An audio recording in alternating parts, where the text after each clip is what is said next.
அண்ணா, அதாவது இன்னைக்கு தமிழகத்தினுடைய நம்முடைய திமுக அரசு நாளைக்கு பட்ஜெட் வெளியிட இருக்கிறாங்க.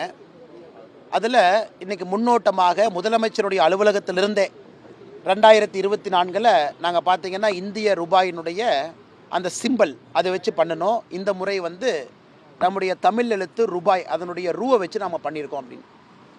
அது பெரிய புயலை கிளப்புச்சு. காரணம், மாநில அரசுக்கு அனுமதி இருக்கா? கரன்சியை பொறுத்த வரைக்கும் மத்திய அரசுக்கு தானே சொந்தம். அதாவது காமன் கரன்சியினுடைய அந்த சிம்பல், அந்த வேல்யூ நம்ம என்ன இன்றைக்கி பயன்படுத்துகிறோமோ அது இந்தியா முழுவதும், பாரத நாடு முழுவதும் பொதுப்படையாக இருக்குது. அதை மாற்றிருக்காங்களேன்னு நாங்கள் கூட நிறைய தொலைக்காட்சியில் பேசினோங்கன்னா, நம்ம தலைவர்கள் பேசுனாங்க, எல்லாம் பேசணும். நாங்கள் தான் முதல்ல வன்மையாக கண்டிக்கிறோம். காரணம் என்னன்னாங்கன்னா, 2024, 23, 22 எல்லாம் நம்ம காமன் சிம்பிளை தான் ஃபாலோ பண்ணாங்க. அதுவும் தமிழ்நாட்டை சார்ந்த ஒரு சகோதரர் 2010 இது உருவாக்குனாங்க. இந்தியா முழுவதும் நடந்த டிசைன் காம்படிஷனில் செலக்ட் பண்ணாங்க. அப்போ திமுக கூட்டணியில் இருந்தாங்க. அவருக்கு பெரிய பாராட்டு விழா தமிழ்நாட்டில் நடத்தணும். ஏன்னா அவர் திமுகவினுடைய முன்னாள் எம்எல்ஏ, 1971 ரிஷிவந்தியம் தொகுதியினுடைய திமுக எம்எல்ஏவினுடைய மகனும் கூட. கலைஞர் ஐயாவே கையில் அதை பிடிச்சி அந்த பையனுக்கு பாராட்டு தெரிவித்தாங்க. இன்னைக்கு இத்தனை ஆண்டு காலம் ஆன பிறகு இன்னைக்கு புதுசாக மாநிலத்தினுடைய பிளானிங் கமிஷனுடைய எக்ஸிக்யூட்டிவ் வைஸ் சேர்மன் ஐயா அவங்க சொல்கிறாங்க, இல்லை அதில் தேவனாங்கிரி ஸ்கிரிப்ட் இருக்கு. 2010 எல்லோருக்குமே தெரியும், இந்த புதிய சிம்பல் வரும் பொழுது அது லாட்டின் தேவனாங்கிரி இரண்டையும் கலந்து அதை உருவாக்குனாங்க. டிசைன் காம்படிஷனில் ஒரு தமிழனுக்கு பெருமை, இந்தியாவிற்கு அடையாளமாக செலக்ட் பண்ணதை இன்றைக்கி மாநில அரசு அரசியல் காரணத்திற்காக ஒரு பின்னோக்கி செல்லக்கூடிய ஒரு பார்வையில் அதை எடுத்திருக்கின்றார்கள். அதை வன்மையாக நாங்கள் கண்டிக்கிறோங்க. சரி, தமிழ்நாட்டுக்காரங்க செஞ்சதை எதிர்க்கிறது மூலமாக தமிழனை திராவிட முன்னேற்ற கழகம் எதிர்க்கிறாங்கன்னு நான் பார்க்குறேங்கண்ணா.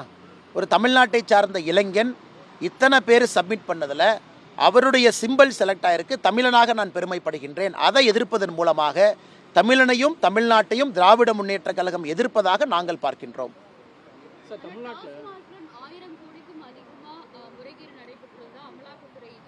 இப்போ தான் அந்த செய்தி குறிப்பை பார்த்துங்க மேடம். நாங்கள் முதல்ல இருந்து நாங்கள் யூகித்தோம். ஏன்னா பத்திரிகையில் அரசல் புரசலாக நீங்கள் செய்தி போட்டீங்க ஒரு 4-5 நாளாக. அந்த நாங்கள் என்ன யூகித்தோமோ இன்றைக்கி இடியினுடைய அதிகாரப்பூர்வமான அறிவிப்பில் அது இருக்குது. அதனால் நாங்கள் பயந்தது உண்மைதான். 1000 கோடி ரூபாய்க்கு மேலே இல்லை கிக்பேக் கமிஷன் நடந்திருக்கு. நிச்சயமாக சத்தீஸ்கர், டெல்லியில் லிக்கர் ஸ்கேம் என்ன நடந்ததோ அதைவிட பெரிதாக சென்னை லிக்கர் ஸ்கேம் இருக்கும் என்கின்ற ஒரு எண்ணம் எங்களுக்கு இருக்குது. இதையெல்லாம் மறைக்கிறதுக்கு தான் தமிழக அரசு டீலிமிட்டேஷனு, இன்றைக்கி அந்த சிம்பிளை மாற்றுறது, வேல்யூவை மாற்றுறது, புதுசாக ஏதோ ஒரு கண்ணாமூச்சி விளையாண்டுருக்காங்க.